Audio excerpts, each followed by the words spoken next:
आपको गिरफ्तार कर लिया जाएगा। मैं पुलिस प्रशासन को बताता हूं, यह हाथ चूड़ियां पहनने वाले नहीं, हथकड़ियां पहनने वाले ही है।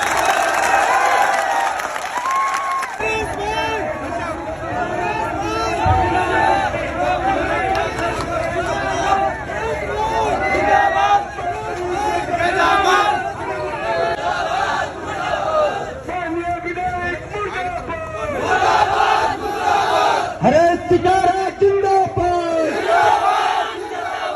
इनकलाब जिंदाबाद, हरे सितारा जिंदाबाद, समाज सेवी एकता जिंदाबाद। सबसे पहले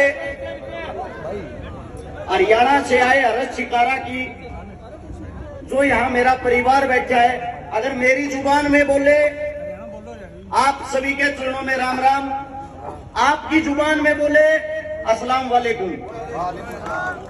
अब आप सभी साथियों से एक विनती है, मैं भाषण नहीं देता, मैं हकीकत बताता हूं। उस हकीकत को गौर से सुनना है और सुनने के साथ साथ उस पर अमल करना है।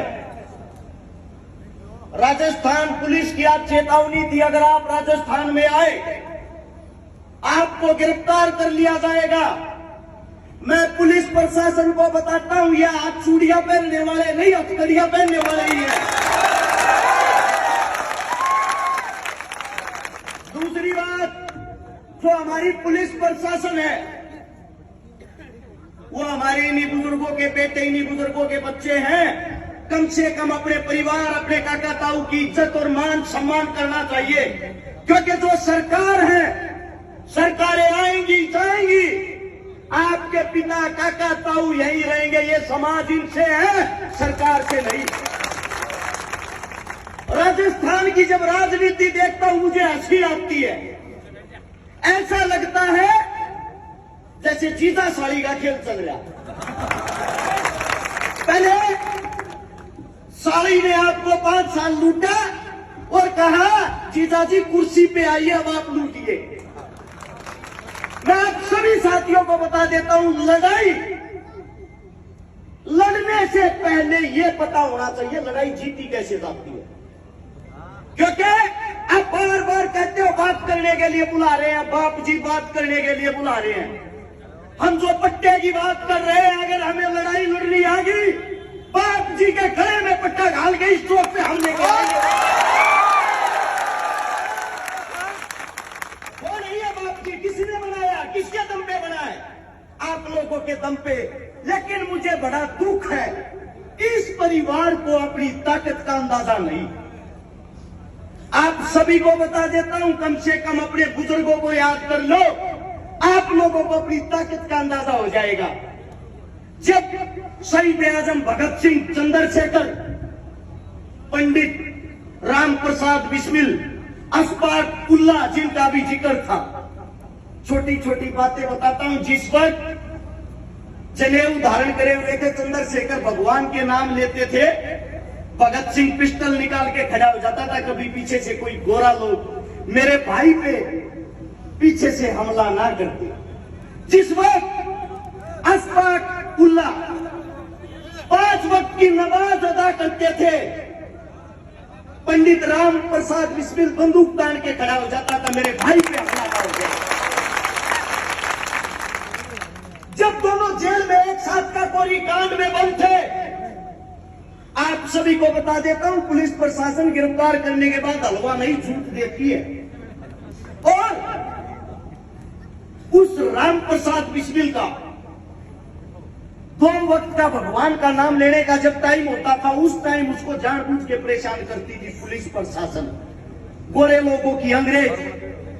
उस वक्त अशफाक उल्लाह के खड़ा होकर ये कहता था, मेरे भाई का भगवान को याद करने का टाइम है, इसके नाम का अगर आप लोगों को टॉर्चर करना है, मुझे पीटना तो मुझे प्रताड़ित करो, मेरे भाई को नहीं।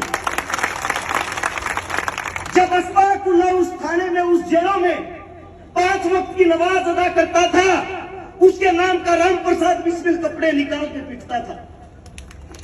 यह होता था हिंदू मुसलमान का भाईचारा। तुम्हारे बीच में आ गए अंग्रेजों का जूठा खाने वाले लोग। 2 भाई, एक ने कांग्रेस को पैदा कर दिया, एक ने बीजेपी को, और दोनों ने कसम खा ली, अंग्रेजों का झूठा खाया हुआ था। गुरुजी गोरे अंग्रेजों आप चले जाओ, आपके सारे गुण हमने ले लिए, हिंदू मुसलमानों की लड़वा के बैंड बजवाने का काम हम करते रहेंगे। एक वक्त आप लोगों को बताता हूं, आप लोगों के दिल कांप जाएंगे, गारंटी देता हूं। लुधियाना के अंदर जब 1857 की क्रांति हुई, आप सभी साथी गौर से सुनना, आवाज नहीं आनी चाहिए। वहां का एक बहुत बड़ा सूफी संत था जिसका नाम था अब्दुल कादिर लुधियानवी। जो शाह अब्दुल कादिर लुधियानवी था, सबसे पहली लड़ाई उसने छेड़ी, मैं अपने जीते जी कोई मंदिर, कोई मस्जिद, कोई हिंदू, कोई मुसलमान टूटने और मरने नहीं दूंगा। वो जब लड़ाई शुरू हुई, आप सभी साथियों को बता देता हूं, उस वक्त संत साहब की उम्र 66 साल थी। 66 साल में आप लोग बुजुर्ग हो जाते हो। 66 साल की उम्र में बुलावा आता है कि दिल्ली पे कब्जा होने वाला है, आप दिल्ली पे आओ। वहां से चलते हैं, खान साहब लुधियाना से दिल्ली आते हैं, अंग्रेजों के साथ लगते हैं। उनकी आंखों के सामने उनकी पत्नी तलवार लेके बुजुर्ग अवस्था में 62 साल की उम्र में अंग्रेजों से लोहा ले ली, और वो हमारी माता जी लड़ते लड़ते दिल्ली के दरबारों के पास शहीद हो जाती है। उस शहीद होने के बाद उसके टुकड़े टुकड़े उसके पति के आगे किए जाते हैं, ताकि इसका पति होश खोकर अंग्रेजों को गिरफ्तारी दे दे। और हमारा वो 66 साल का योद्धा सूफी संत दोनों हाथों से तलवारें चलाते हुए अंग्रेजों को गाजर मूली की तरह काटता है।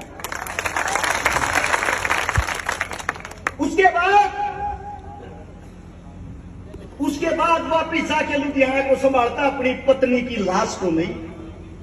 उसकी पत्नी की जो लाश है उसको ताबूत में ऐसे टुकड़े इकट्ठे करके कहीं से पैर उठाया, कहीं से हाथ उठाया, उसको यही मिट्टी दी जाती है दिल्ली के अंदर फतेहपुर। अगर आप अब भी जाओगे आप लोगों को दिखाई देगी। और यहां से जाकर 1860 में लुधियाना के अंदर हमारे उस सूफी संत का शरीर पूरा हो जाता है। अब उन्हीं का एक पड़पोता था हबीबुर रहमान। जब भगत सिंह ने असेंबली में बम फेंका, भगत सिंह के परिवार को, भगत सिंह की मां को, भगत सिंह के भाई को कोई फना देने वाला नहीं था। उसी के वंशज उस हबीबुर रहमान ने कहा, ए भगत, अगर तुझे उंगली भी लगेगी इस खान साहब के जिस्म को छू के लगेगी, ये घर तेरा है, यार है। आज भी भगत सिंह के पड़पोते उस परिवार के साथ जाते हैं, उस परिवार के पास जाते हैं और हाथ जोड़कर कहते हैं, आप वो लोग हो जिन्होंने हमारी वंश वेद को बचा लिया। एक आज की दुनिया है, 2 टके के भाड़े के नेता चंद पैसों में 2-4 करोड़ में टिकट लेके आते हैं, माइक पकड़ा, हिंदू मुसलमान करना शुरू, और आप लोग उनके बहकावे में आ जाते हो। सबसे पहले जो आप लोगों के अंदर ये दूरी बनी हुई है, इसको खत्म कर लो। आपको हराने वाला इस धरती पे कोई नहीं है। और लड़ाई की बात आती है, अब लगभग अगर मैं यहां देख रहा हूं लगभग 3000-4000 साथी होंगे। आप सभी साथियों को कहता हूं, अगर एक जवान बच्चे का झगड़ा हो जाए, फोन करके 1 मिनट में 10 साथियों को बुला देता है। और ये तो झगड़ा आप सबका है। मैं आप सबसे कहता हूं, यही बैठे बैठे फोन मिलाओ अपने यारे प्यारे रिश्तेदारों के पास और उनको कहो, आज हमें आपकी जरूरत है। मैं गारंटी देता हूं, अगर आप 10-10 आदमियों को बुलाते हो, 30-40 हजार आदमियों की संख्या यहां सुबह हो जाएगी। और जो आपका बाप जी है, वो खुद पट्टा पहन के रेंगता हुआ यहां आएगा। और रही बात डराने की, धमकाने की, मैं गहलोत साथियों, सरकार को बता देना चाहता हूं, हमारे बुजुर्गों को पहचान लो। इन्होंने आप लोगों की तरह अंग्रेजों का जूठा नहीं खाया। इन्होंने जहां से मिट्टी उठाओगे वहां से इनके बलिदान की खुशबू आएगी। इस मिट्टी के लिए हमने अपना रक्त बहाया है। और जो कहते हैं हरियाणा से आए हर्ष शिकारा को रोक लो, गिरफ्तार कर लो, उनको भी एक बात बता देना चाहता हूं, जब तक मेरे बुजुर्ग आंदोलन करेंगे, जहां इनके पसीने की एक बूंद पड़ेगी वहां हर्ष शिकारा अपना खून बहा देगा।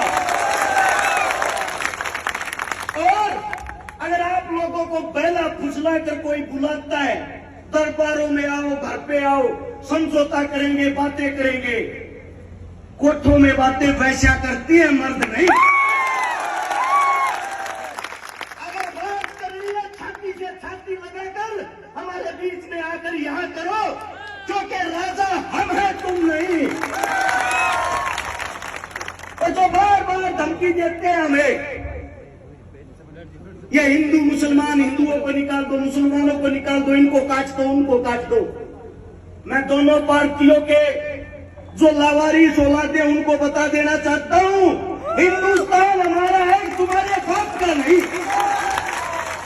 अब आप लोग देख लो, अगर आप लोग सच्चे मुसलमान हो, अगर आप लोग सच्चे हिंदू हो, अगर आपकी रगों में सच में हिंदुस्तानी होने का खून दौड़ रहा है, यहां ये संख्या, ये सर सुबह के वक्त हमें 10 गुना ताकत में दिखने चाहिए। चाहे आप घर जाओ, गाड़ी, ट्रेली, बाइक जिसके पास जो है वो करो, या यहां बैठ के सबके पास फोन करो। अगर 10-10 आदमी जोड़ने में आप कामयाब हो गए, समझो अगले 12 घंटे के अंदर नतीजा आपकी तरफ होगा। अब आप लोगों को फैसला करना है, आपको आंदोलन कितनी देर में खत्म करना है। अगर आपकी ये जीत हो गई, मैं वादा करता हूं भविष्य में आपको हराने की कोई कोशिश नहीं करेगा। आंदोलन जीतने से पहले आंदोलन लड़ना सीखो। रही बात गिरफ्तारी की, अगर पुलिस प्रशासन किसी एक को उठाती है, उसी वक्त थाने में जाके 1000 बैठ जाओ और कहो हमें भी बंद करो। हम भी देखना चाहते हैं, हम भी देखना चाहते हैं गिरफ्तारी देने वाले कम है या जेलें छोटी पड़ जाएंगी। आप सभी को बता दे रहा हूं, राजस्थान के अंदर इतनी जेल नहीं कि आप सबको बंद कर सके, और जब आपसे भी 10 गुना ज्यादा होंगे, ये कहां बंद करेंगे। इन बेचारों को तो अपनी ड्यूटी पूरी करनी है। मैं हाथ जोड़ के पुलिस प्रशासन से विनती करता हूं, हम आप लोगों का मान सम्मान इज्जत करते हैं, कृपया सरकार के बहकावे में आके झूठी दोष हमें ना दे, क्योंकि सरकार पट्टा लिखवा के नहीं आई। हर 5 साल बाद कोई राजा और होता है। इसलिए इस देश का अगर कोई असली राजा है, वो है हिंदुस्तान का जवान और किसान, और आप उसी किसान के पुत्र जवान हो। हम आपका सम्मान करते हैं, आप लोगों को हमारा सम्मान करना चाहिए। और इस लड़ाई में हमें पता है हमारा साथ नहीं दे सकते, लेकिन कम से कम डराने की कोशिश तो ना करो। अब आप सभी साथियों से मैं इतना कह के अपने अंतिम शब्द जो कहना चाहता हूं, अपनी जुबान को लगाम दूंगा। इस भाषण को भाषण ना समझे, इस बात पे अमल करें। अपने काका ताऊ बड़े बुजुर्ग सबको बुलाएं, जितना हो सके उतनी भारी तादाद में, एक कोई भी वक्त रख के, एक समय निर्धारित करके 1 घंटे तक अपनी ताकत दिखाए। वादा करता हूं 61 मिनट में आप लोग जीत जाओगे। और जब भी आप बुलाओगे, जब तक ये शरीर जिंदा है, ये सांसें जिंदा है, झूठी बात में झूठी जुबान कभी नहीं करता। जिस वक्त बुलाओगे, आपका बच्चा, आपका बेटा शीश झुकाते हुए आपके बीच में मिलूंगा। आप सभी साथियों ने इतने गौर, इतने प्यार से मेरी बातें सुनी, आप सभी के चरणों में नमस्कार। और एक जोरदार नारा उस पट्टे वाले बाप जी के घर तक पहुंचना चाहिए। हम सब एक हैं का नारा मैं बोलूंगा, हम सब, आप बोलोगे एक हैं। तैयार हो? हम सब, हम सब, इंकलाब, इंकलाब। धन्यवाद आप सभी। सभी का। आपके चरणों में नमस्कार। शुक्रिया साथी, हमारी इस लड़ाई को आपने मजबूती दी, आपने हमें हौसला दिया।